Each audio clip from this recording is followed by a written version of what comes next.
नमस्कार दोस्तों, हमेशा की तरह इस बार भी मैं संडे के दिन 8 बजे आप लोगों के सामने फिर से हाजिर हो गया हूं एक नए वीडियो, नए इंस्पिरेशनल वीडियो के साथ।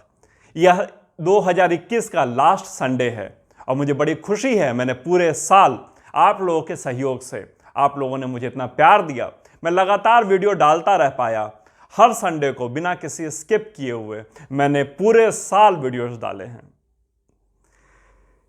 आज भी ये वर्ष खत्म होने की कगार पे है, नए वर्ष की तरफ हम बढ़ रहे हैं। आप सभी को आज एडवांस में मैं नए वर्ष की बधाई दे देता हूं। अगला संडे जो आएगा, जिस दिन में नया वीडियो मेरा आएगा, उस दिन नया वर्ष शुरू हो चुका होगा। बात आती है कि आज क्या बात करें, क्या ऐसा बोलें जो अलग हो हमेशा से। मैंने डिसाइड किया, एटीट्यूड से इस साल की मैंने शुरुआत की थी। पहला वीडियो जो था मेरा एटीट्यूड पे था। मैंने सोचा क्यों ना साल का अंत भी एटीट्यूड से ही किया जाए, कुछ उसी तरह का कुछ ऐसा उदाहरण ढूंढ के आप लोगों के लाया जाए, कुछ ऐसे महान संतों के बारे में चर्चा की जाए जिससे कि आपका नया वर्ष और भी अच्छा हो, खुशमय हो, शानदार हो और खूब पैसे कमाएं, बहुत स्वस्थ रहें आप और आपके परिवारजन।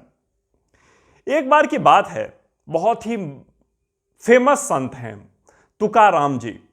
तुकाराम जी की पत्नी थी जो भगवान को ज़्यादा मानने वाली महिला नहीं थी और पति की वजह से और ज़्यादा भगवान से नफरत करने लगी थी। उनको लगता था भगवान ने इस आदमी को निखट्टा बना दिया है, कुछ नहीं करना चाहता, दिन भर बैठ के भगवान का भजन करता रहता है, भीड़ इकट्ठी किए रहता है दरवाजे पे, दिन भर लोग आ करके भगवान का नाम लेते रहते हैं और इस घर में और कोई काम होता ही नहीं है। सुबह हो ही नहीं, लोग आ गए, उनके घर के बाहर आकर के बैठ गए। तुकाराम जी वहाँ पहुँच गए और जाकर उन्होंने प्रवचन करना, भगवान की चैंटिंग करना, भगवान का नाम ध्यान करना शुरू कर दिया। उनकी पत्नी अंदर से निकली और हाथ में एक मटका ले रखा था, उन्होंने जा रही थी पानी लेने के लिए।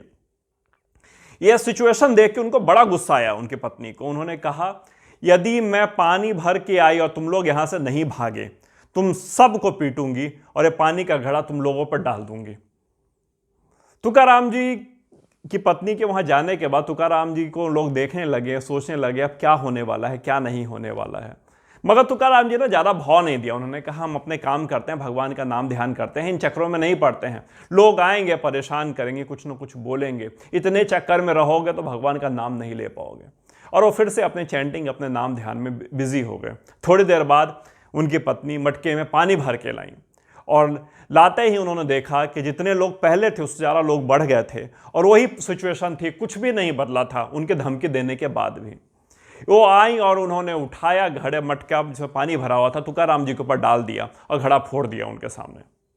तुकाराम जी मुस्कुराते हुए उन्होंने सबकी तरफ देख के कहा, हमने सुना था जो बरसता है, जो गरजता है वो बरसता नहीं, मगर आज वो बात झूठ हो गई। देखिए, मेरी पत्नी बोल के गई थी कि आऊँगी, यदि यही सिचुएशन रहेगी तो मैं मटका फोड़ दूंगी, पानी डाल दूंगी, और वही उन्होंने कर दिया। इसका मतलब ये जो बात है कहीं ना कहीं इसमें गड़बड़ी है और फिर से वे भगवान का नाम लेने लगे। Attitude toward the situation.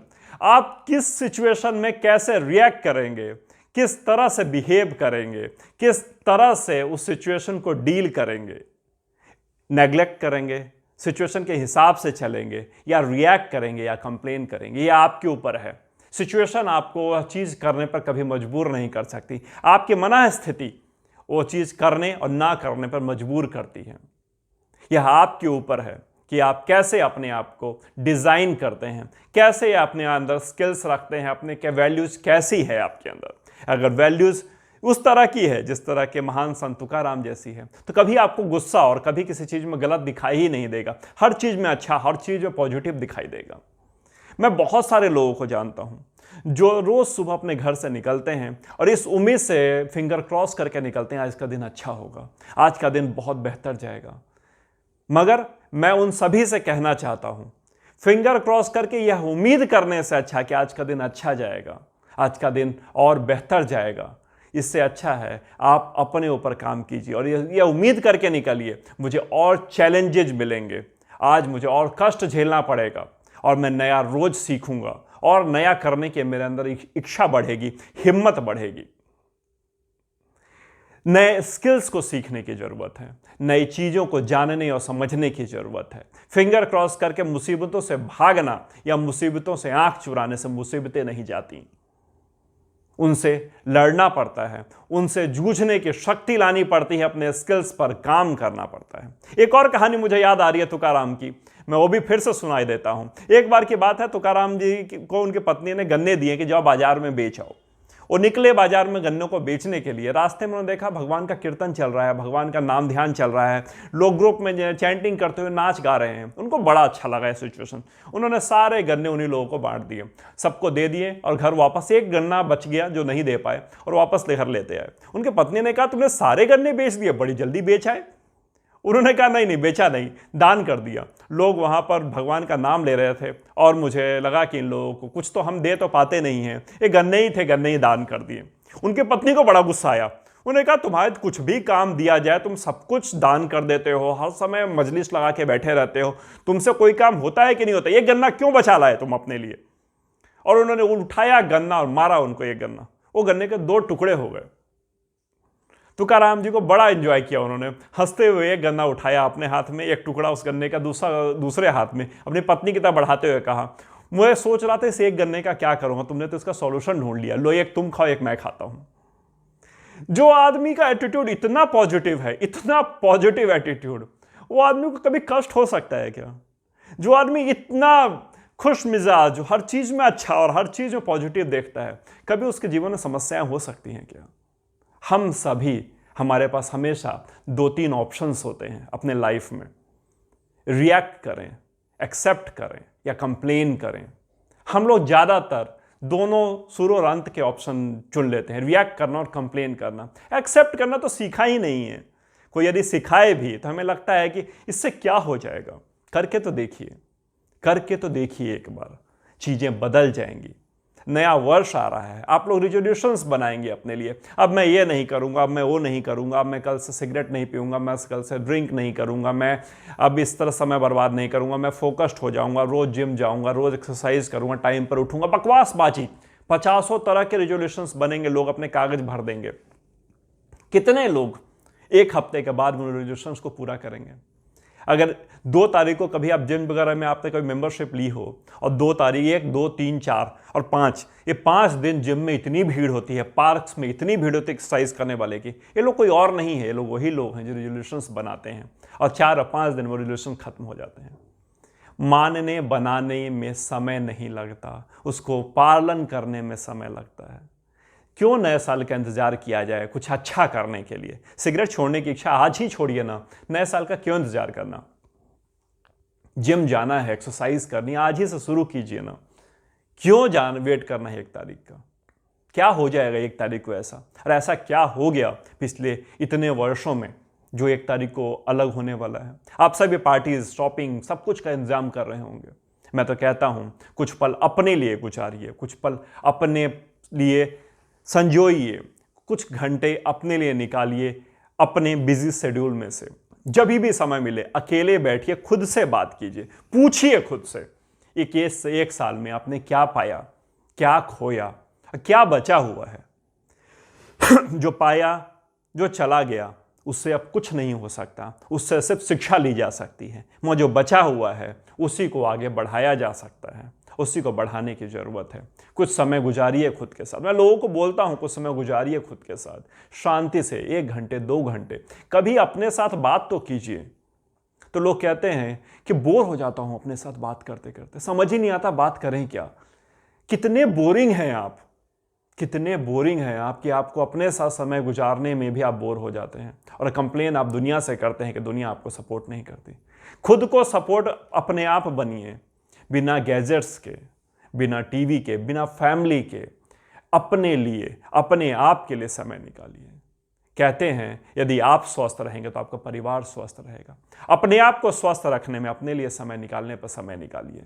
सोचिए इस बारे में, विचारिए इस बारे में। बहुत अच्छी अच्छी कहानी है। पूरे साल जितने भी मैंने वीडियो शूट किए हैं, जितने भी, कोई भी ऐसा वीडियो नहीं इसमें से 1 या 2 कहानियां मैंने ना सुनाई हूं।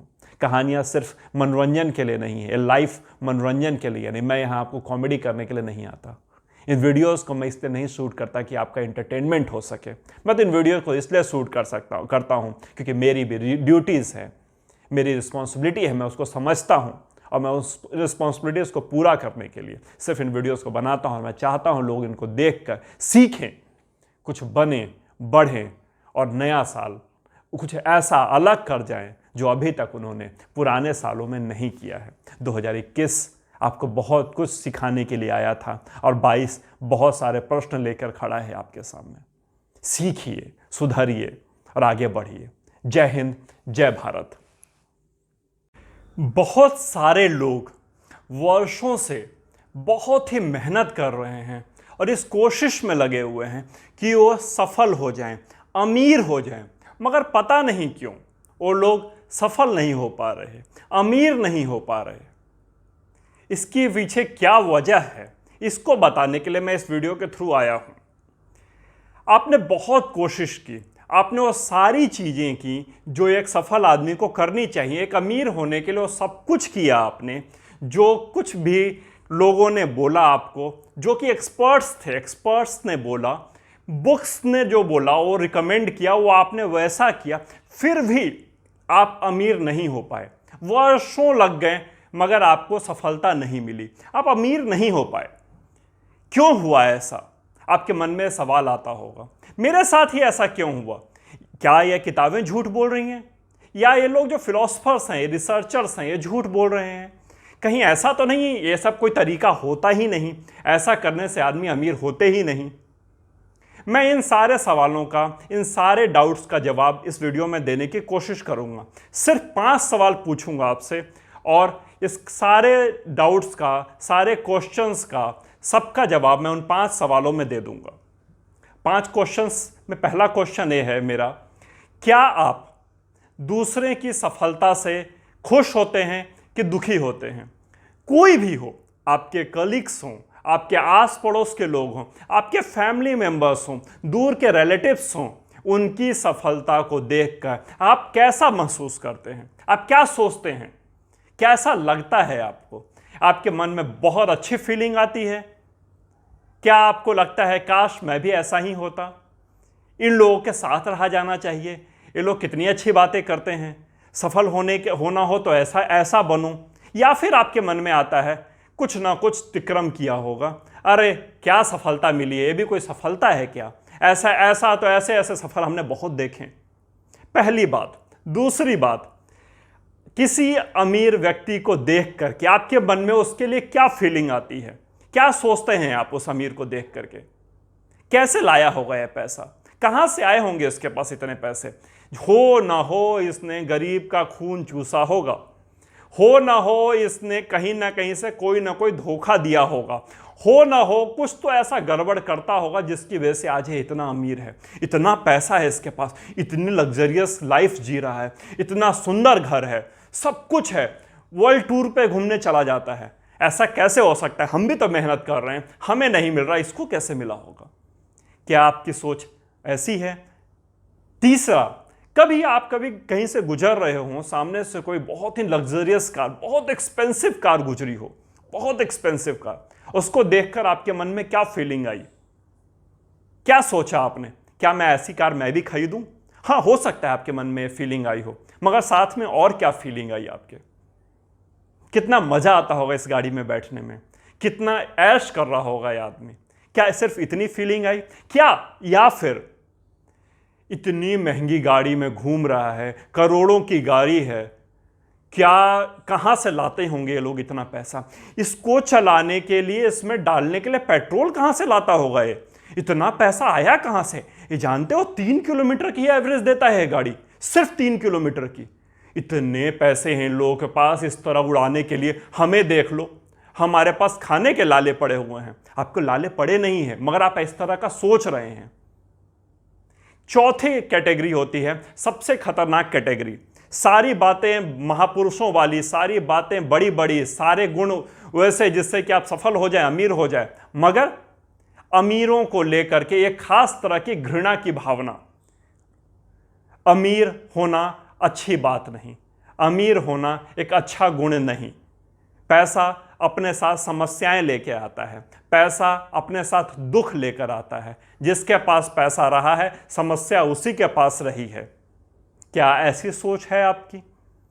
पांचवी कैटेगरी और सबसे यूनिक कैटेगरी, अपनी हैबिट में बंधे पड़े हैं, जो कर रहे थे उसको छोड़ने को तैयार नहीं, बाकी सब कुछ नया करने के लिए रेडी हैं। जैसी जिंदगी चल रही थी वो तो चल ही रही है, सुबह जैसे उठते तो उठ ही रहे, मगर बाकी सब कुछ तरीके से कर रहे हैं, अपनी आदतों को नहीं सुधार रहे, दूसरों से कंपेयर करते हैं, दूसरों की कंप्लेन करते हैं, दूसरों की चुगली करते हैं, अमीरों के बारे में निगेटिव बोलते हैं, हर समय सफलता के साथ जोड़ के रखते हैं कि अगर मैं ऐसा करूंगा तो कहीं मुझे फेलियर ना मिल जाए।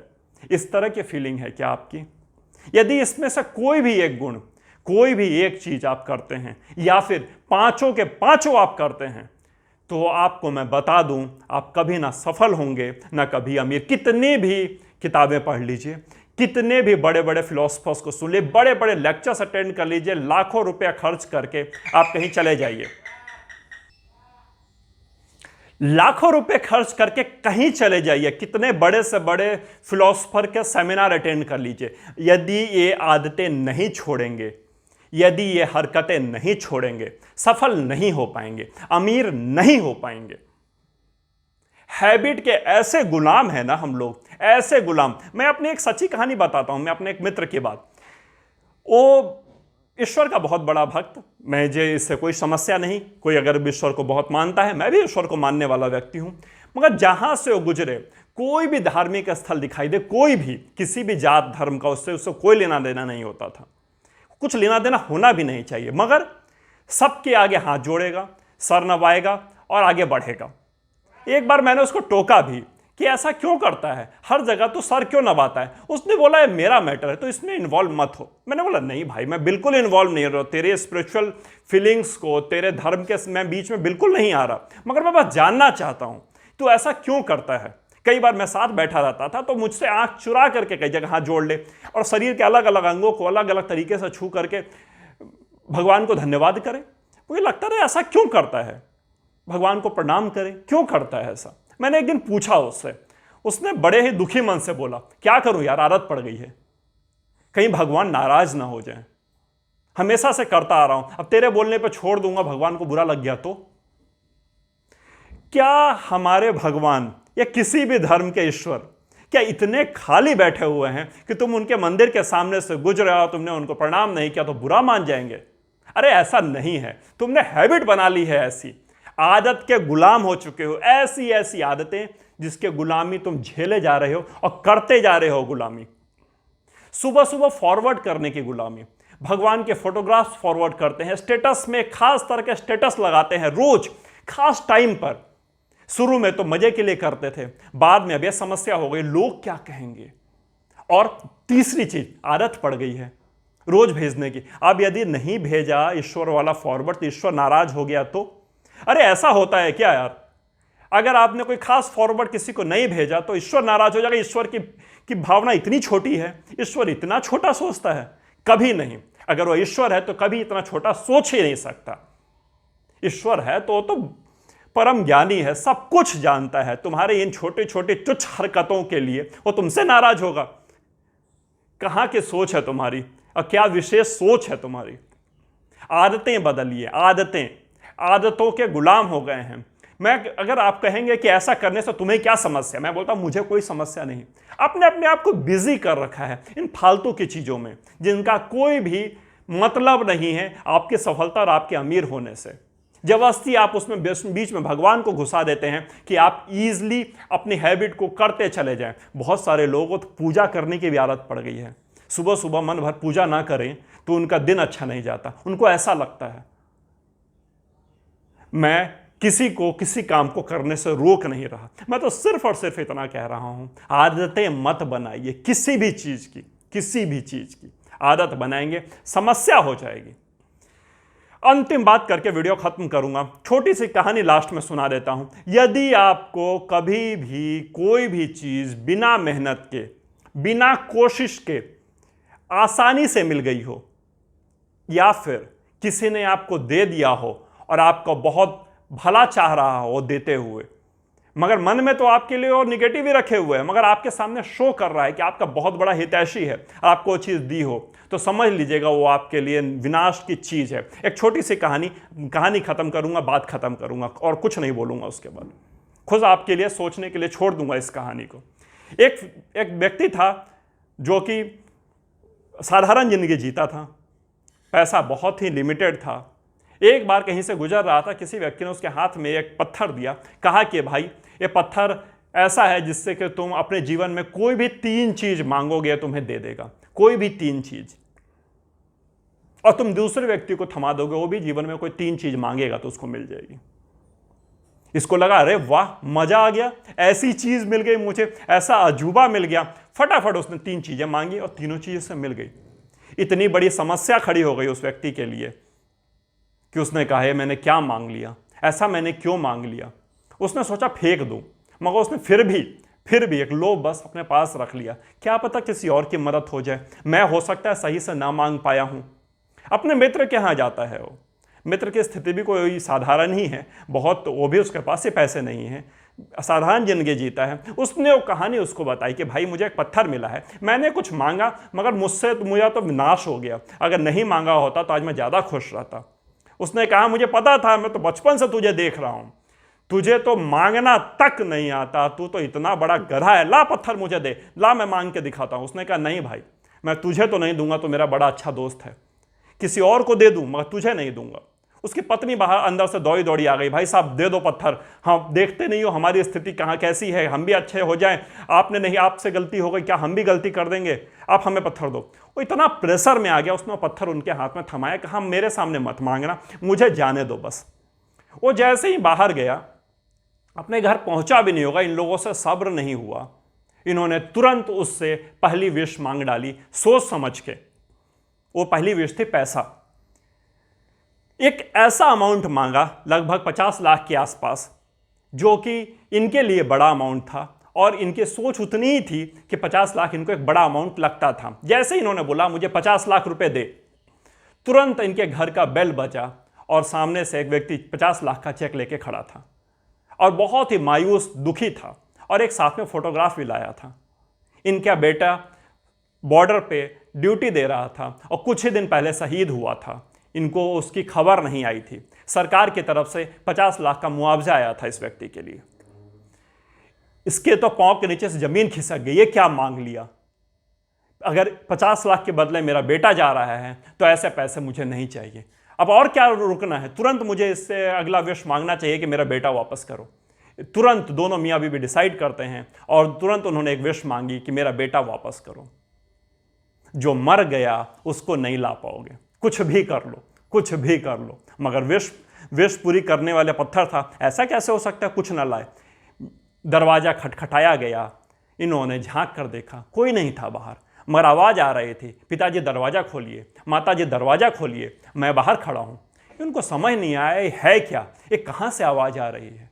उस व्यक्ति का, उस बच्चे का जिनका देहांत हो गया था, उसकी प्रेत बाहर खड़ी थी, उसकी आत्मा बाहर खड़ी थी, उसके प्रेत था, उसका भूत कह लीजिए बाहर खड़ा था। ये लोग डर गए, इनको लगा गेट खोलूं कि नहीं खोलूं, अगर ये प्रेत हमारे साथ रहने लग गया तो जिंदगी तो और दुबर हो जाएगी।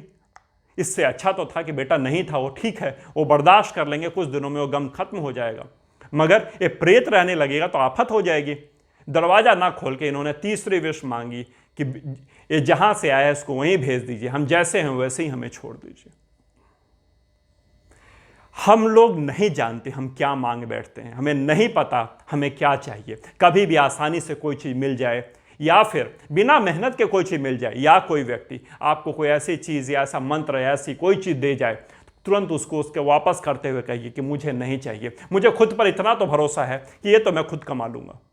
चलिए, उम्मीद करता हूँ अच्छा लगा होगा आज का वीडियो। मिलता हूँ बहुत ही जल्दी नए वीडियो में।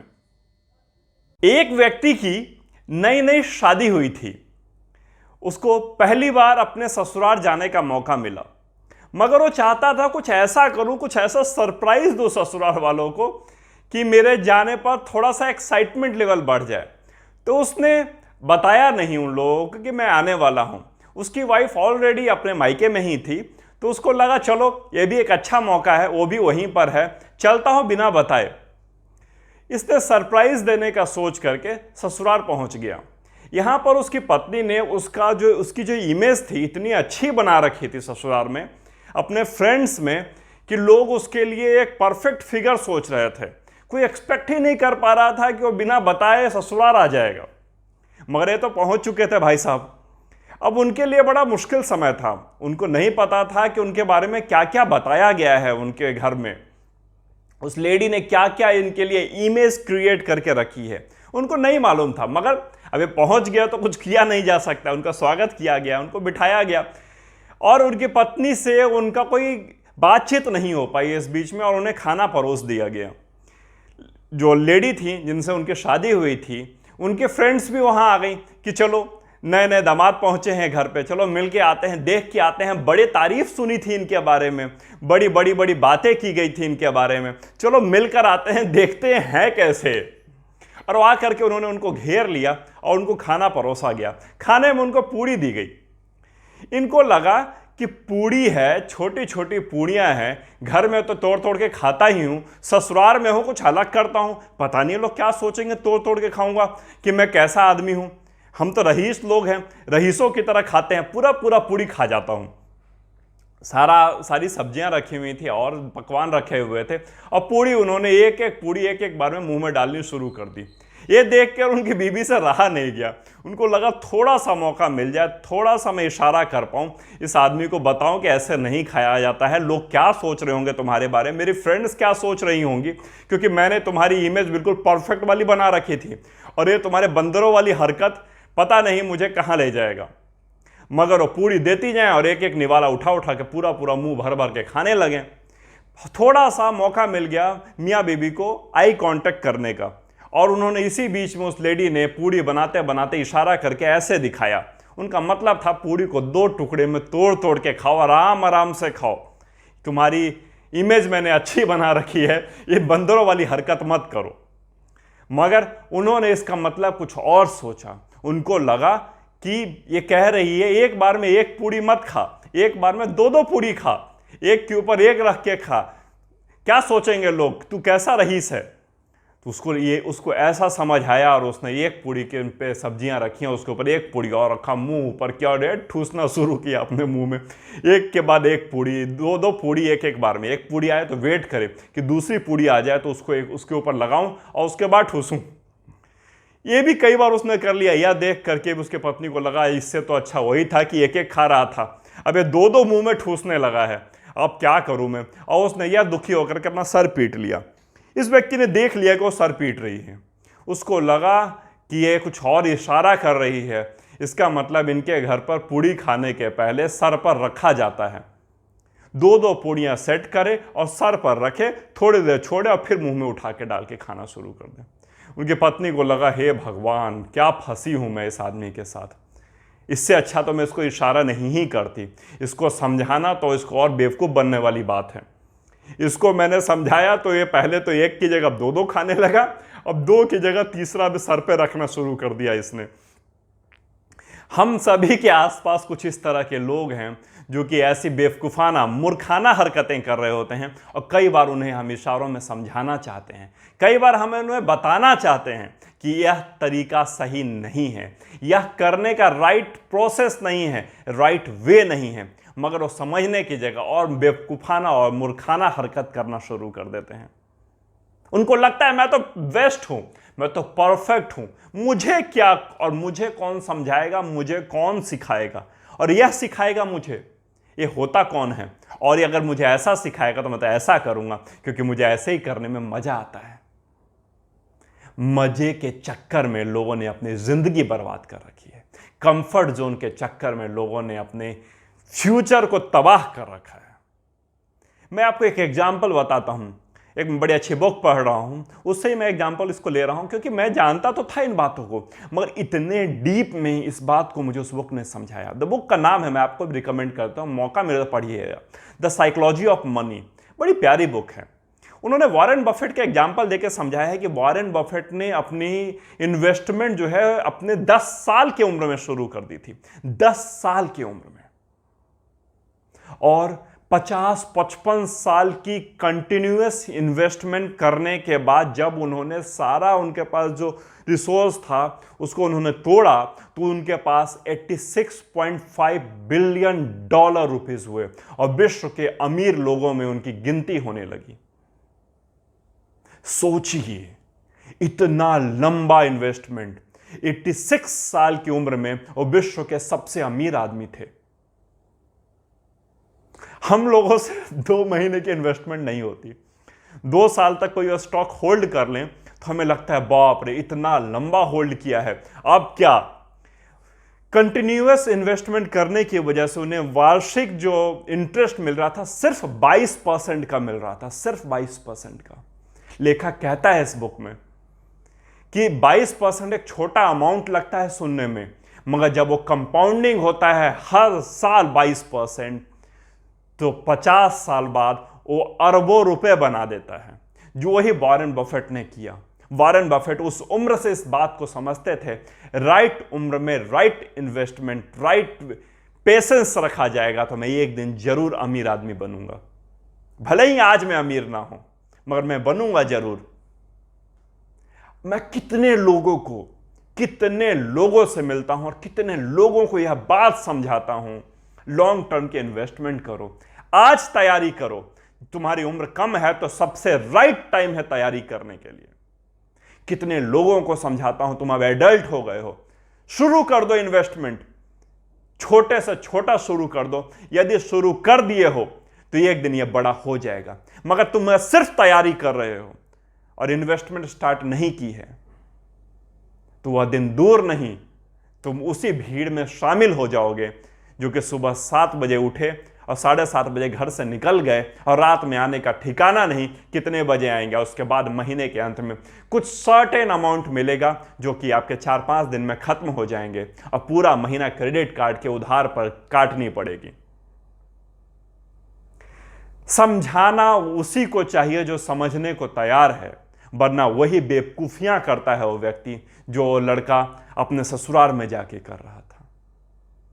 किसको समझा रहे हैं हम लोग, किसको समझा रहा हूं मैं? उन लोगों को जो समझना नहीं चाहते, या उन लोगों को जो समझना तो चाहते हैं मगर इतना ज्यादा डरे हुए हैं, इतना ज्यादा बायस्ड हैं अपने पास्ट से। लोगों को उन्होंने देखा है, ऐसे ऐसे लोगों को देखा है जो गरीब हैं, जिन्होंने कुछ किया नहीं और कोई करना चाहता है तो उसको करने नहीं देते, उनके सराउंडिंग में बैठे हुए हैं और बड़ा कर नहीं पा रहे हैं। क्या आपकी और हम सभी की जिम्मेदारियां नहीं है भविष्य के लिए कि हम ऐसा अंपायर खड़ा करें जिसमें कि लोग काम कर सकें, जिसका नाम लें? क्या जीवन भर आप टाटा, बिरला, अंबानी ही बोलते रहेंगे? क्या कुछ ही खास कंपनियां ऐसी होंगी जिसका नाम लेकर के हम अपने आप को गर्वान्वित और भारतीय महसूस करेंगे? क्या हमारी जिम्मेदारी नहीं है कुछ ऐसी कंपनीज खड़ी करें जो बरगद बने, इतना विशाल बने कि हमारे बच्चे और उनके बच्चे और उनके बच्चे उसको आगे बढ़ाएं और लोग उन कंपनियों की वजह से हमारा और आपका नाम लें? क्या हमें नहीं करना चाहिए ऐसा? क्या हमें इसकी तैयारी नहीं करनी चाहिए?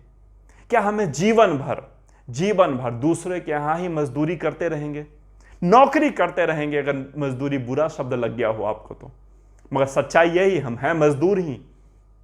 यदि आप एक निश्चित अमाउंट के लिए किसी के यहां काम करते हैं तो आप मजदूर ही हैं, भले ही आपको उसने ऑफिसर की पोस्ट दे रखी होगी, मगर असली मालिक तो वही है जो आपको सैलरी दे रहा है, जो अपने प्रॉफिट में से कुछ पैसा निकालकर आपको दे रहा है।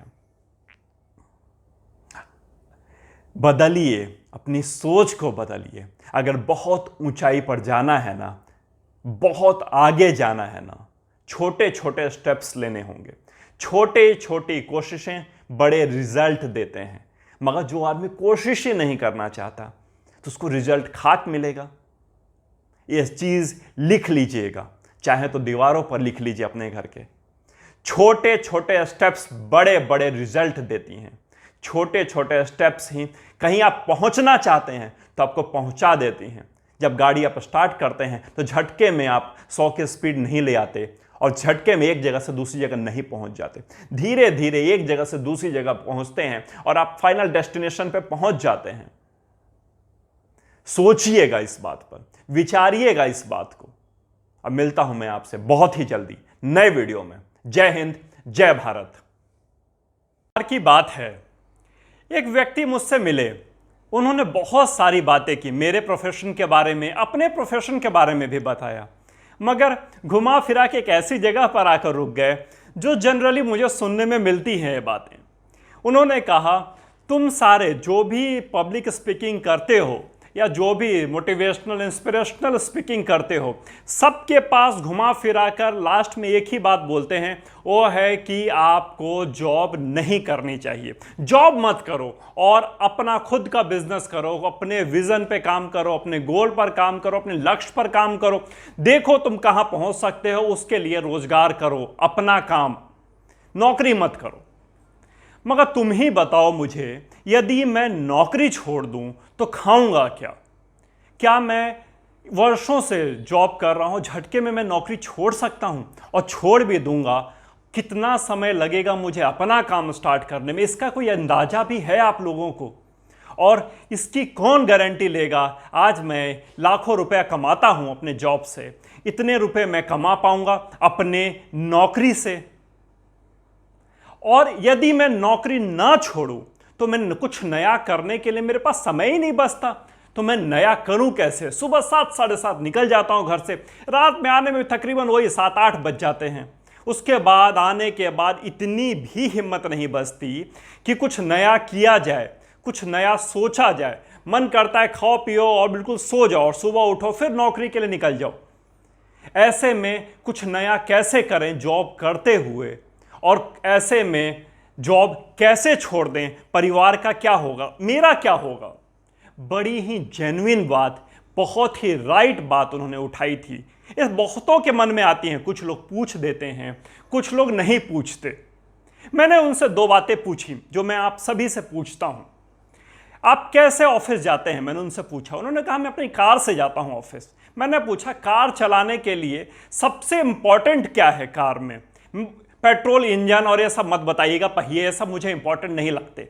सबसे इंपॉर्टेंट आपको क्या लगता है? सब कुछ आपके फेवर में है, फिर भी कोई एक चीज ऐसी ना रहे तो आप कार नहीं चला पाएंगे। उन्होंने बड़ा दिमाग लगा के बोला। उन्होंने बोला नहीं, मुझे नहीं समझ आ रहा, तुम क्या सुनना चाहते हो? मैंने कहा उसका नाम है ब्रेक। आपकी गाड़ी बिल्कुल परफेक्ट है, टंकी बिल्कुल फुल है, बिल्कुल मेंटेन्ड गाड़ी है, मगर अगर उसमें ब्रेक नहीं है या ब्रेक बहुत कमजोर है तो आप गाड़ी लेकर नहीं निकल सकते, गाड़ी को एक जगह खड़ा भी नहीं कर सकते। ब्रेक इतना इंपॉर्टेंट है। बस लाइफ में जो भी आपका शेड्यूल है, उसके बाद जो बचा हुआ समय है, उस शेड्यूल को ब्रेक समझिए। गाड़ी में स्पीड भी तभी आती है जब ब्रेक होता है। आपको पता होता है जरूरत पड़ेगी तो मैं इसको कंट्रोल कर लूंगा, मगर यदि ब्रेक हटा दें गाड़ी में से तो गाड़ी चला नहीं पाएंगे, एक कदम नहीं चला पाएंगे, एक लिमिटेड स्पीड ला नहीं पाएंगे यदि ब्रेक नहीं रहेगी गाड़ी में। तो उसी तरह से लाइफ में ब्रेक बहुत इंपॉर्टेंट है।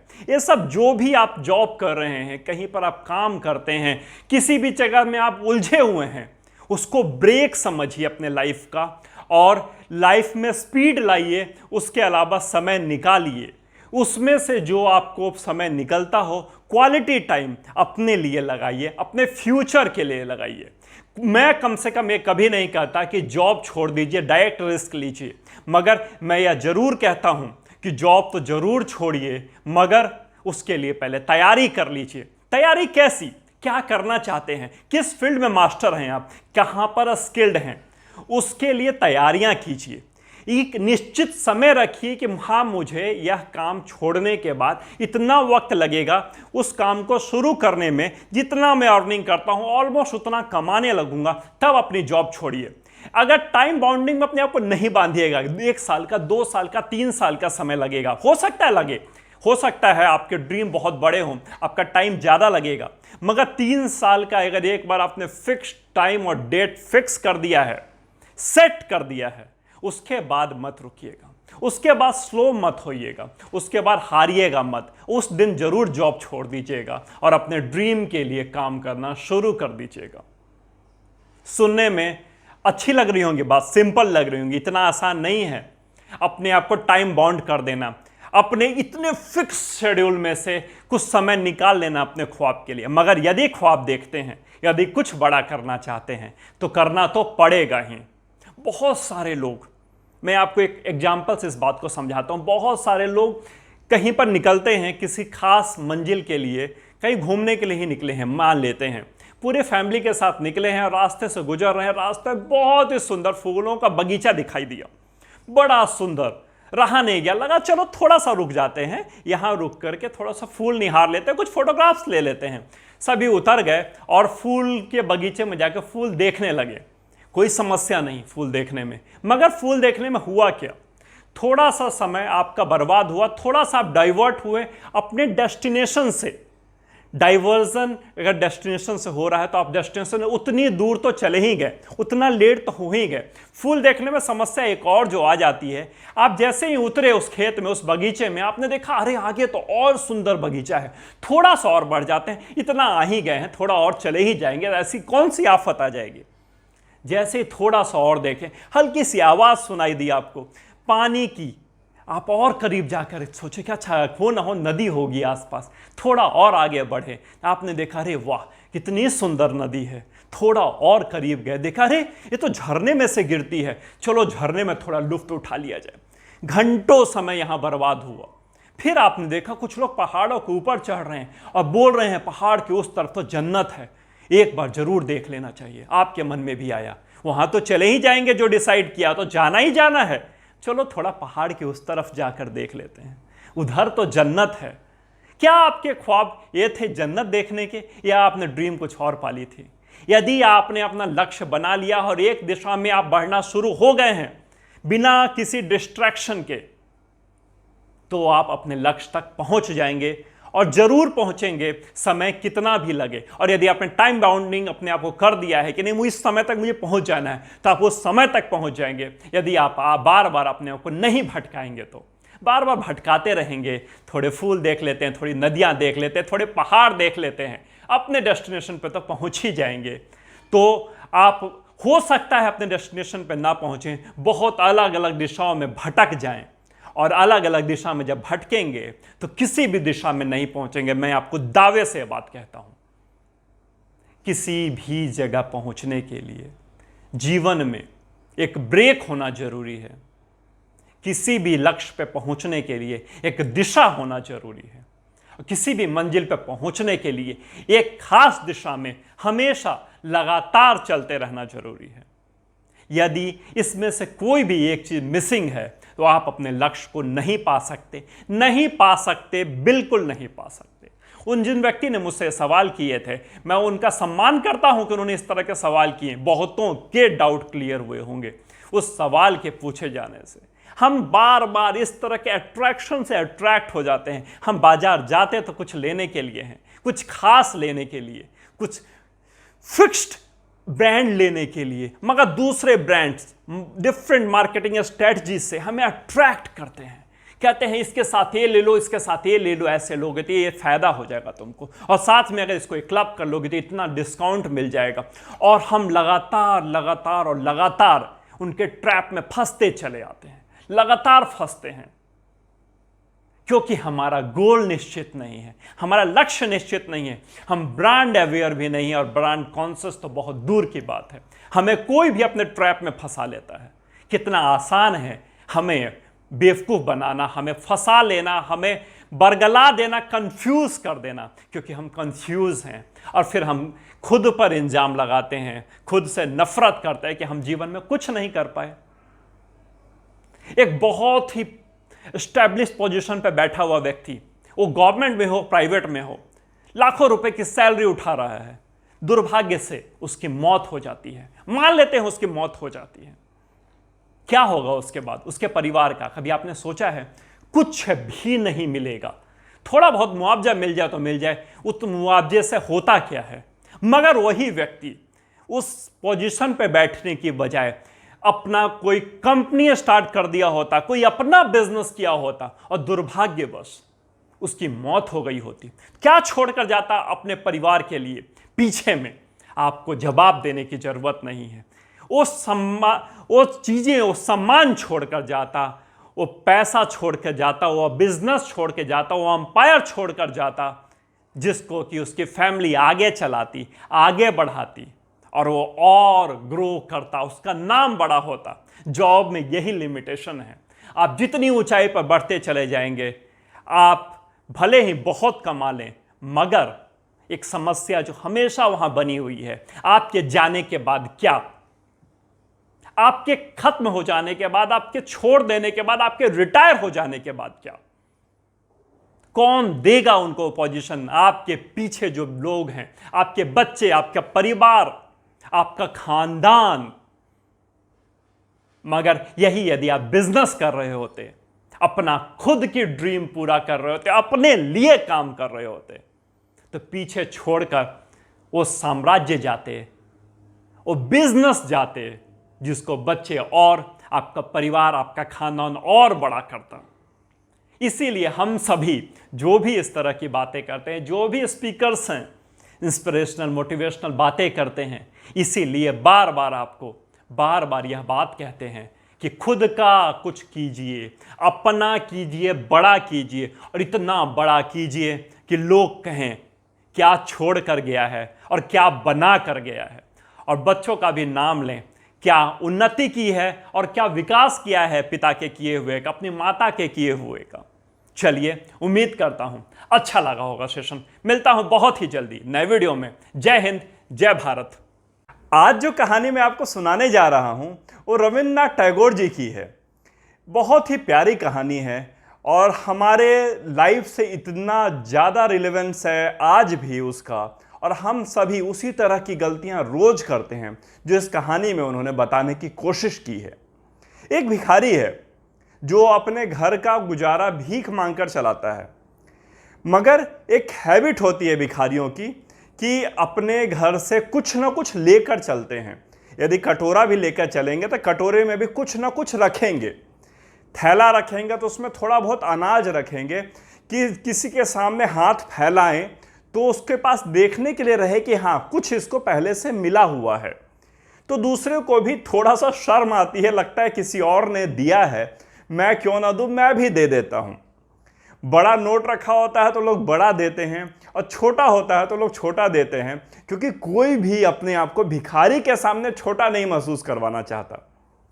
तो इसी बात को रविन्द्रनाथ टैगोर जी समझते थे और उन्होंने इस कहानी को लिखी। एक भिखारी है जो रोज सुबह अपने घर से निकलता है, पूरा घर का राशन, पूरा खर्चा सिर्फ भीख मांगकर चलाता है।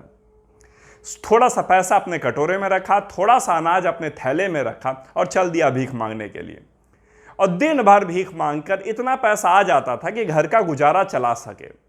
मन में एक इच्छा थी उसके कि काश कभी राजा को देखूं, काश कभी राजा से भीख मांगूं, कितना पैसा देगा वो मुझे, मेरी तो जिंदगी बदल जाएगी। एक दिन सुबह निकला वो भीख मांगने के लिए। बस वो बढ़ा ही था उन गलियों में जिधर वो भीख मांगा करता था। पता चला यहां से राजा गुजरने वाला है। उसकी खुशी का ठिकाना नहीं रहा। उसने तैयारी की, उसने सोचा इतना बड़ा झोला फैलाऊंगा, राजा को बोलूंगा इसको भर दो, और राजा भर देगा, मेरी चीज बदल जाएगी, मेरे दिन बदल जाएंगे, क्या मजा आएगा। वो प्लानिंग ही कर रहा था कि राजा की सवारी वहां से गुजरी और वो तुरंत जा करके उसकी गाड़ी के आगे आके खड़ा हो गया। ये देखकर राजा उस गाड़ी से उतरा। उसको लगा कि उसके खड़े होने की वजह से राजा वहां उतरा है, मगर ये वो सही सोच रहा था। बिल्कुल, वो उसके खड़े होने की वजह से वहां उतरा था। और राजा उतरते ही अपने घुटनों के बल बैठ गया और उससे भीख मांगने लगा। कहा कि कुछ दे दो मुझे। उसने कहा क्या करते हो राजा, मैं भिखारी हूं, तुम राजा हो। उसने कहा हाँ, मुझे बहुत अच्छे से पता है तुम भिखारी हो, मगर कल रात में मैंने एक स्वप्न देखा है।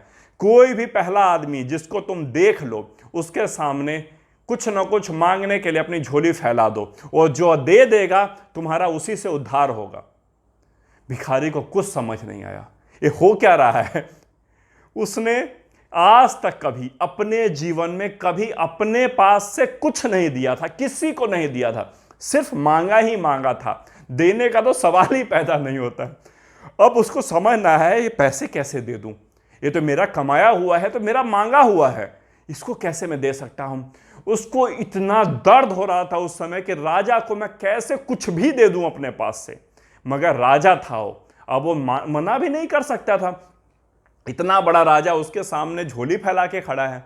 उसने फाइनली अपने थैले में, जिसमें उसने अनाज रख रखा था थोड़ा सा, अपना हाथ डाला और अंदर से एक दाना चावल निकाला, उसकी झोली में डाल दिया। बोला, राजा बस इतना ही दे सकता हूं। राजा ने उसका हाथ जोड़ा, कहा कि धन्यवाद, मुझे पता है तुम भिखारी हो, तुम भीख मांग के अपना गुजारा चलाते हो, मैं जो भी तुमने दिया उसका तुम्हें धन्यवाद। और राजा अपनी गाड़ी में बैठा, चल दिया। भिखारी साइड हुआ, उसको लगा ये क्या किया मैंने अपना दान दे जाने के बाद मुझे मांगना चाहिए था राजा से कि राजा अब तेरी बारी, तू मुझे दे, मगर मैं भूल गया मांगना उससे। उफ, पता नहीं अब अगली बार कब मौका मिलेगा। और इतना ही नहीं, मेरा एक दाना चावल ले गया वो राजा। बड़ा दुखी, बड़ा परेशान, दिन भर दुखी। जहां भीख मांगने जाए, जिससे भीख मांगी वही उसको आज भीख दे दे। इतना दान मिला उसको, इतना भीख मिला, क्योंकि माना जाता है यदि आपने कुछ दे दिया है तो आपको मिलेगा रिटर्न में जरूर कुछ ना कुछ। गिव एंड टेक का जो फॉर्मूला है ना, इसको कोई बदल ही नहीं सकता है। आपने कुछ दिया है, आपको मिलेगा। आज उसने सुबह सुबह पहला दान दिया था, तो उसको आज इतना अनाज, इतना धन मिला। आज तक उसके लाइफ में इतना भीख कभी नहीं मिली थी। मगर वो खुश नहीं था, बहुत परेशान था। उसका एक दाना चावल कम हो गया था। घर पहुंचता है, उसकी बीवी उसको देख के इतना खुश होती है, कहते इतना सारा अनाज, इतना सारा पैसा तुम कहां से लाए, कहीं तुमने चोरी तो नहीं की? उसने कहा, नहीं नहीं, मैंने बिल्कुल चोरी नहीं की, ना तो कभी किया है ना करूंगा, ये भीख मिला है, मगर मैं खुश नहीं हूं। उसने पूरी कहानी बताई। उसने बताया, पूरे अनाज में से एक दाना चावल कम है। सोचती है, राजा आया था और उसने मुझसे भीख मांग लिया, मेरा एक दाना चावल कम हो गया। दोनों मियाँ बीवी दुखी, इतने दुखी जैसे पता नहीं सब कुछ छिन गया हो। मगर जब उन लोगों ने पूरा अनाज उड़ेला एक जगह, सब कुछ को सेट किया, हर चीज़ को अलग अलग की, तो जैसे ही चावल की पोटली खोली, चावल के पोटली में सबसे ऊपर एक सोने का चावल रखा हुआ था। इन लोगों को समझ नहीं आया। मैं थोड़ी देर बाद इनको याद आया कि सुबह एक दाना चावल दिया था और वो चावल बदल कर सोने का हो गया है। इतना ज़्यादा परेशान, जितना पहले थे उससे 10 गुना ज़्यादा ये लोग परेशान हो गए। काश जितना चावल था सारा राजा के झोली में डाल दिया होता, उतना सारा सोना बन जाता मेरा, आज तो मेरी ज़िंदगी बदल जाती। यही मैं तो सोचता था, राजा दिखे, इतना मांग लूँ कि मेरी ज़िंदगी बदल जाए। आज मिला भी तो मैंने एक दाना दिया।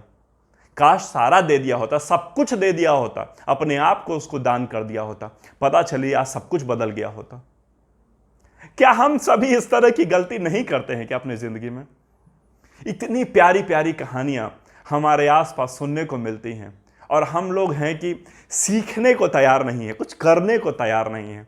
उसी उधेड़ बुन में, उसी पैटर्न से अपने आप को चलाते रहना चाहते हैं और चलते रहना चाहते हैं, क्योंकि हम सीखना नहीं चाहते। बहुत ज़्यादा सतर्क हैं हम, इतना ज़्यादा सतर्क हैं कि हम रिस्क लेना नहीं चाहते। दे दिया चावल तो क्या होगा, मैं कल क्या खाऊंगा? अगर आप रिस्क नहीं ले रहे हैं ना लाइफ में, तो आप जीवन में बहुत बड़ी भूल कर रहे हैं। कम से कम इतना तो ध्यान रख लीजिए, यदि आप कहीं पर खास जगह पर बैठे हुए हैं, आपको लग रहा है आप यहां सेफ हैं, आप वहां पर तो सेफ नहीं ही हैं यदि आप रिस्क नहीं ले रहे हैं। तो मेरा मानना है 100 साल, 125 साल की सेफ जिंदगी जीने से अच्छा है 30 साल की एडवेंचरस जिंदगी जी जाए,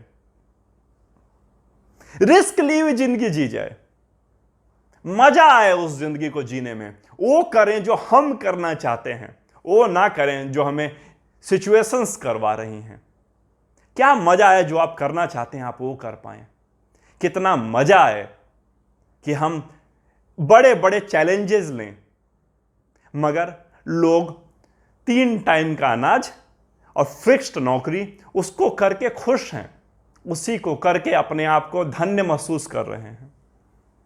समस्या इसमें नहीं है कि आप रिस्क नहीं ले रहे हैं, समस्या इसमें है कि आपको लगता है कि यदि मैं रिस्क लूंगा तो सब कुछ बदल जाएगा, सब कुछ अंत आज हो जाएगा। आपने जन्म लिया, क्या वो रिस्की नहीं था? आप घर से बाहर निकलते हैं, सीढ़ियों से नीचे उतरते हैं, सीढ़ियां चढ़ते हैं, रिस्की नहीं है? आप गाड़ी में ट्रैवल करते हैं या बस में ट्रैवल करते हैं, क्या उसमें रिस्क नहीं है? रिस्क का लेवल ऊपर नीचे हो सकता है, मगर रिस्क तो हमेशा है। तो लाइफ में रिस्क क्यों नहीं? प्रॉब्लम यह नहीं है कि हम लोग चाहते नहीं हैं, प्रॉब्लम यह है कि हम छोटा चाहते हैं।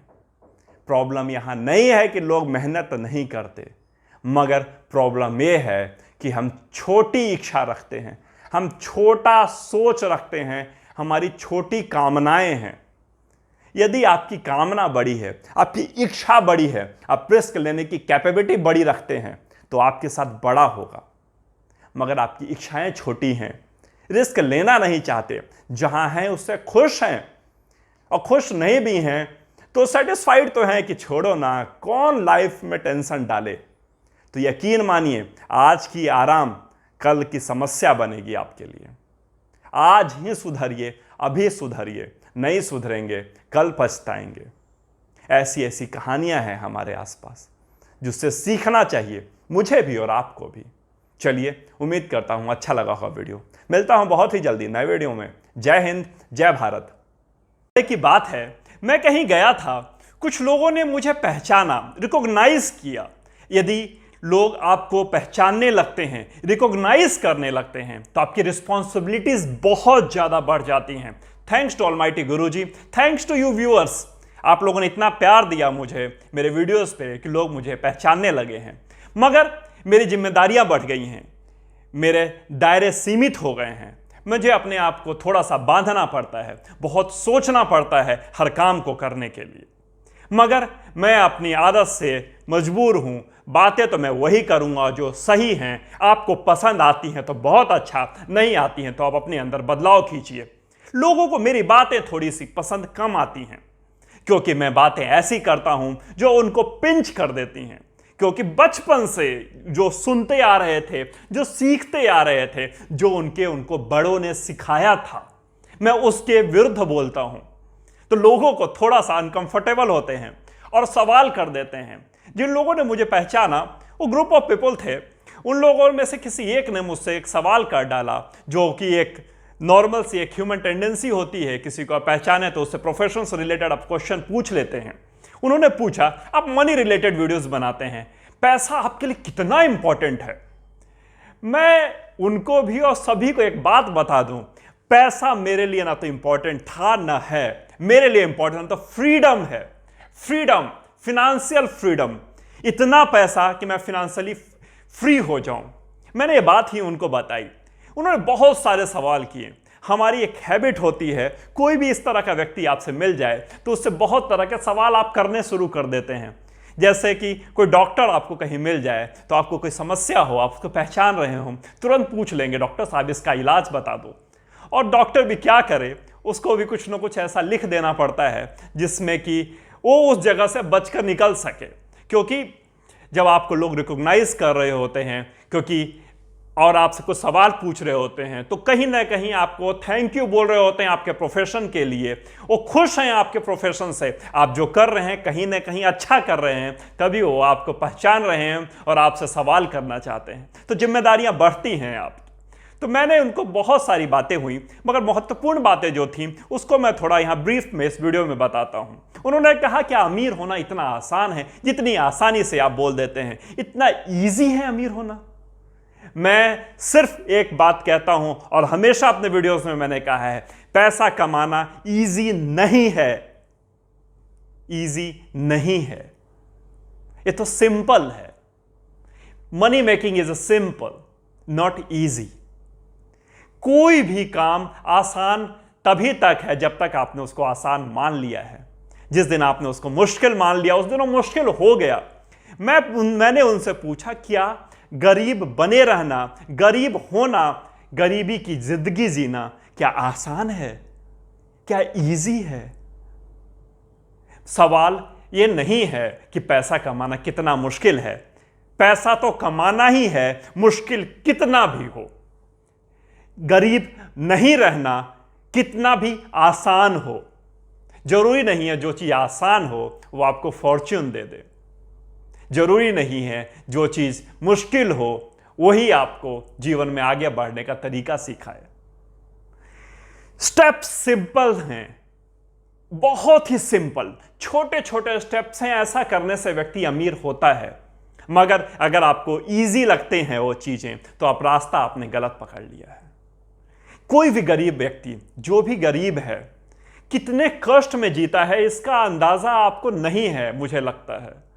उसके पास खाने का सही सोर्स नहीं है, न्यूट्रिशियस डाइट नहीं खा पाता, सही जगह जी नहीं पाता, खुशी से वो अपने परिवार को जो फैसिलिटीज देना चाहता है वो नहीं दे पाता, अच्छी जगह नहीं रह पाता, उसके घर का माहौल अच्छा नहीं होता। वो सुबह इसलिए उठता है कि 30 दिन लगातार मेहनत करे और उसके बाद उसको सर्टेन अमाउंट ऑफ मनी मिले जिससे वो घर का गुजारा चलाएगा, और वही पैसा कुछ दिनों में जाके खत्म हो जाता है। वो अपने बच्चों को खुशी नहीं दे पाता जो वो देना चाहता है, वहां उनको घुमाने नहीं ले जा पाता जहां वो घुमाने ले जाना चाहता है। क्यों? क्योंकि वो गरीब है। वो गरीब क्यों है?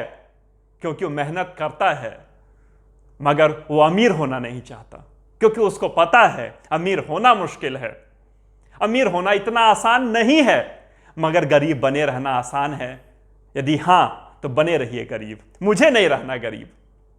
इसीलिए मैं पैसों की बात करता हूं, मैं मनी की बात करता हूं, क्योंकि मनी आपको फ्रीडम देता है। किससे? गरीबी से। और बहुत ज्यादा कमाना चाहता हूं कि बहुत ज्यादा अमीर बनूं। स्टीव जॉब्स से एक बार उन्हीं की कंपनी में कुछ लोगों ने उनसे पूछा, जब वो प्रोडक्ट डिजाइन कर रहे थे, एप्पल का फोन जब डिजाइन कर रहे थे, उसमें कई बटन्स थे लॉन्चिंग के पहले। तो जॉब को उन्होंने दिखाया कि ये हम लॉन्च करने वाले हैं, तो उनको डिजाइन पसंद नहीं आया। उन्होंने कहा क्रिएटिव टीम से, डिजाइनर से, कि नहीं, इसमें सिंगल बटन होना चाहिए, एक से ज्यादा बटन मुझे एक्सेप्ट नहीं। तो मार्केटिंग टीम ने उनसे कहा कि क्यों ना हम एक मार्केटिंग रिसर्च कर लें, एक कस्टमर फीडबैक ले लें, कस्टमर चाहता क्या है, मार्केट चाहता क्या है। जॉब ने एक वर्ड में इसका जवाब दिया, कस्टमर को नहीं पता उसको क्या चाहिए, मैं बताऊंगा उसको क्या चाहिए। इतनी स्ट्रॉन्ग लाइन, मैं बताऊंगा तुम्हें क्या चाहिए। यह है मार्केटिंग। समस्याएं आपके आसपास हैं, उसको देखिए, रिसर्च में समय बर्बाद मत कीजिए। रिसर्च करेंगे, करते रह जाएंगे और उस समस्या का समाधान नहीं ढूंढ पाएंगे। समस्या का समाधान ढूंढिए और लॉन्च कीजिए उस प्रोडक्ट को, उस सर्विस को, जिससे वो समस्या सॉल्व हो सके। आज जॉब्स को कोई भी यह नहीं बोल सकता कि वो बंदा हार्ड वर्किंग नहीं था, ये कोई नहीं बोल सकता कि वो जन्म से अमीर था, या कोई व्यक्ति नहीं बोल सकता कि जॉब्स की जिंदगी बहुत आसान रही होगी। नहीं बोल सकता ना, क्योंकि उस व्यक्ति ने ऐसा किया ही नहीं कुछ भी जो कि वो कोई आदमी उसके लिए इस तरह की बातें कर सके। उस आदमी ने जमकर मेहनत किया, 24 घंटे के समय में 48 घंटे काम किया, एक साथ 10 जगह मौजूद रहता था। वो आदमी अपनी जान फूंक देता था अपनी कंपनी के लिए, अपनी टीम के लिए, अपने प्रोडक्ट के लिए। उसको पता था बाजार को क्या चाहिए, उसको पता था कि जो मैं लॉन्च करूंगा वो बेस्ट होगा, क्योंकि बेस्ट के लिए लोग पैसे देने को रेडी हैं। आज भी देख लीजिए, एक 1.25 लाख के फोन आते हैं एप्पल के, और लोग उसको आज भी दे करके लेने को मजबूर हैं। मजबूर में जानबूझ के मैंने ये वर्ड बोला है, क्योंकि नीड नहीं है, वो जरूरत नहीं है आपकी, वो आपकी मजबूरी है। यदि आपको आज अपना स्टेटस सिंबल दिखाना है, आपको शो करना है कि आप वो हैं जो उस भीड़ से अलग हैं, तो आपको एप्पल का फोन और रीसेंट फोन लेना ही पड़ेगा। ये आपकी मजबूरी है। उसने इस तरह का ब्रांड वैल्यू क्रिएट कर दिया है, इस तरह का मार्केटिंग की है। हमें भी स्टीव जॉब्स और एप्पल जैसी कंपनियों से सीखना चाहिए, रोज सीखना चाहिए, और रोज हमें अपने ऊपर काम करना चाहिए। बहुत सारे लोग, मेरे ही जानने वाले, मेरे ही फ्रेंड्स, नए नई कंपनीज, नए नए बिजनेस आइडियाज पे बात करते हैं और कहते हैं इस तरह का आइडिया है, इस तरह का प्लान है, मैंने मार्केट में सर्वे किया है, ये इस तरह से हम ऐसे लॉन्च करेंगे, ऐसे करेंगे, ऐसा वो करेंगे, 2 साल के अंदर में फॉर्च्यून बना देंगे, सिर्फ 2 साल में। जितने भी स्टार्टअप्स लॉन्च होते हैं, जितने भी, मैंने स्टार्टअप्स के लिए एक अलग वीडियो बनाया था, व्हाई स्टार्टअप्स फेल, उसका डिस्क्रिप्शन में लिंक में डाल दूंगा, आप देख लीजिएगा देखना चाहें तो। जितने भी स्टार्टअप्स आज लॉन्च होते हैं उसमें से 100 में से 80 फेल हो जाते हैं, सिर्फ इसी सोच की वजह से कि 2 साल में, 3 साल में, 4 साल में फॉर्च्यून क्रिएट कर देंगे। क्या ये पॉसिबल है? क्या? हां, हो सकता है, मगर इसको आप एग्जाम्पल की तरह नहीं ले सकते। एक्सेप्शंस को मैं एग्जाम्पल नहीं लेता। एक्सेप्शंस होंगे, 2 साल में फॉर्च्यून बन जाता होगा, मगर रियल में जो कंपनी सच में बिजनेस कर रही हैं, जिनको पता है कितना ब्लड और कितना स्वेट लगा है उस कंपनी को बनाने के लिए, बहुत सारे लोग बड़े पेशेंस वाले होते हैं, बहुत पेशेंस होता है, बहुत स्टेमिना होता है, 7-7 साल, 8-8 साल, 10-10 साल एक कंपनी के लिए मेहनत करते हैं और फिर भी कंपनी फेल हो जाती है, फ्लॉप हो जाता है उनका आइडिया और वो लॉस में चले जाते हैं। फिर भी वो लोग हार नहीं मानते, फिर से नया स्टार्ट करते हैं, फिर से नई कोशिश करते हैं और करते चले जाते हैं और एक दिन ऐसा आता है उनको सफलता मिलती है, क्योंकि ऊपर वाला भी कितनी परीक्षा लेगा आपकी, कितनी गलतियां करोगे। एक बार ऐसा समय जरूर आएगा, अपने फेलियर से आप इतना सीख चुके होगे कि आपको सक्सेस तो मिल ही जाएगी। मैं यहां पर एक डिस्क्लेमर दे दूं और वार्निंग भी दे दूं, ये वीडियोस उनके लिए नहीं है जिनके अंदर पेशेंस नहीं है, जिनके अंदर स्टेमिना नहीं है, जो रिस्क लेने से डरते हैं। ये वीडियो सिर्फ और सिर्फ उन्हीं के लिए है और मेरे सारे वीडियोस सिर्फ उनके लिए हैं जो रिस्क लेना चाहते हैं, जिनके अंदर रिस्क लेने की हिम्मत है, जो बड़ा करना चाहते हैं, जो गरीब नहीं रहना चाहते, अमीर होना चाहते हैं। और इतना ही नहीं, स्टेमिना रखते हैं, यदि फेलियर मिलेगा हार नहीं मानूंगा, फिर से नई कोशिश, नया प्रयास, नई तैयारी के साथ फिर से जूझूंगा, मगर करूंगा जरूर। मैं कभी किसी के लिए, किसी पर्सन के लिए काम नहीं करूंगा, इतना विश्वास रखता हूं खुद पे। वही व्यक्ति मेरे वीडियोस देखें। अपने लिए काम करूंगा, अपने लिए, सिर्फ अपने लिए, अपने गोल के लिए, अपने फ्यूचर के लिए, इस सोसाइटी के लिए, इस वर्ल्ड के लिए। वो लोग इस वीडियोस को देखें, क्योंकि अगर आपके गोल बहुत छोटे हैं, सिर्फ अपने लिए सोचते हैं, किसी और के यहां जाकर काम करते हैं और कुछ पैसों के लिए उसकी ड्रीम को पूरा कर रहे हैं, तो आप गलत जगह पर हैं। आपको तुरंत उस जगह से हटना चाहिए और अपना खुद का कुछ शुरू करना चाहिए। हो सकता है समय लगेगा, हो सकता है वर्षों समय लगे, मगर एक बात की सेटिस्फैक्शन रहेगी, अपना कर रहा हूं, सफलता तो मिलेगी ही। दूसरे के लिए करता रहा हूं, इतने रुपए वो मुझे हर महीने के देता था, कुछ तो मैं रिजल्ट ऐसा देता होगा ना वहां पर जो उसके बदले मुझे वो पे कर रहा था। अपने लिए क्यों नहीं, अपने फॉर्च्यून के लिए क्यों नहीं, अपने बच्चों के लिए क्यों नहीं, अपने भविष्य के लिए क्यों नहीं, इस समाज के लिए क्यों नहीं। जॉब लेने वाले क्यों बनते हैं, जॉब देने वाले क्यों नहीं। बदलिए, सोचिए, सीखिए। लगातार वीडियोस डाल रहा हूं, लगातार चाह रहा हूं समाज में परिवर्तन आए, देश में और विश्व में परिवर्तन आए। मैं बदल गया हूं, आप भी बदलिए। मिलते हैं नए वीडियो में। जय हिंद, जय भारत।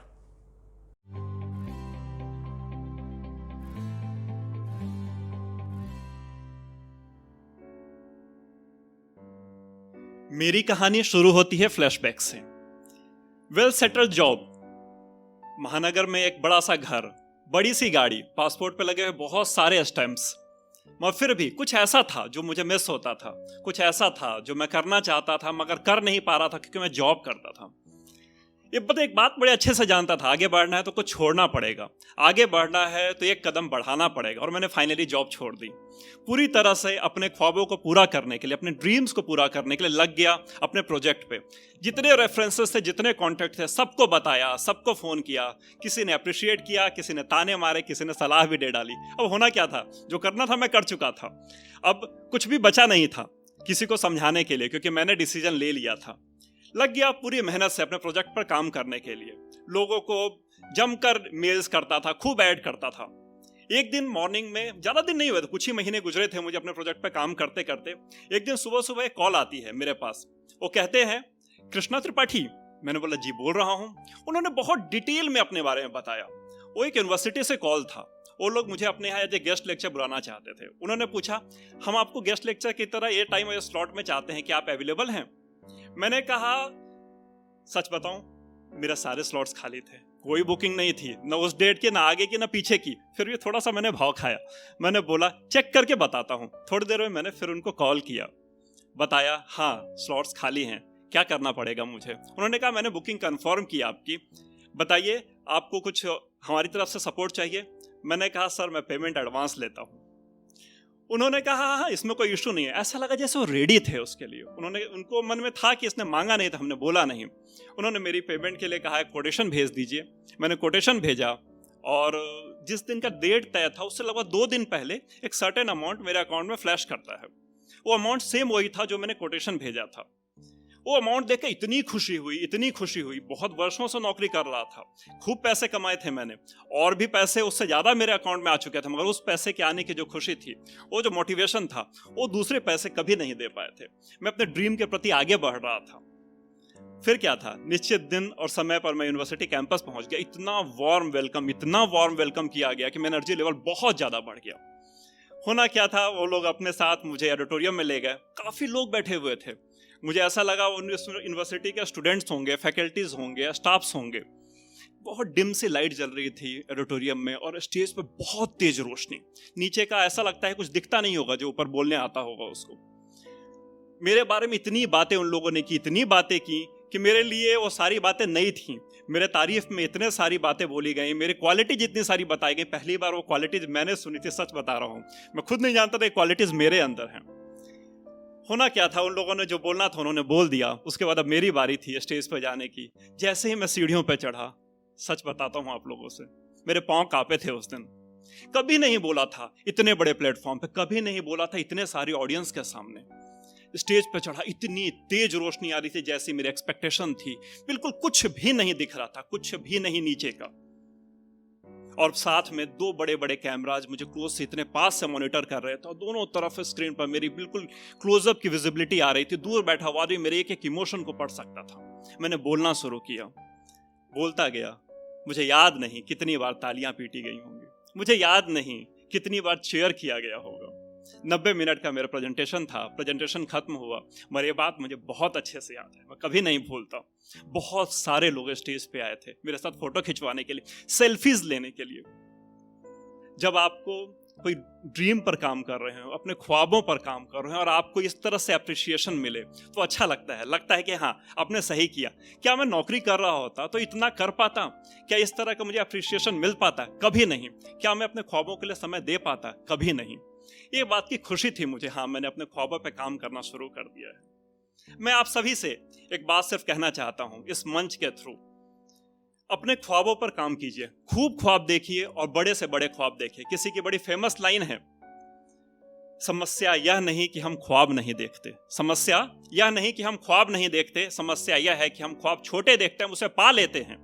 जिस दिन आपने ख्वाब बड़े देखना शुरू कर दिया ना, वो आपको मिल जाएगा, बस कोशिश करते चले जाइएगा। मैं कृष्णा त्रिपाठी दावे से कहता हूं, गारंटी लेता हूं, मैंने देखा, मेरे पूरे हो रहे हैं, आपके भी होंगे। जय हिंद, जय भारत।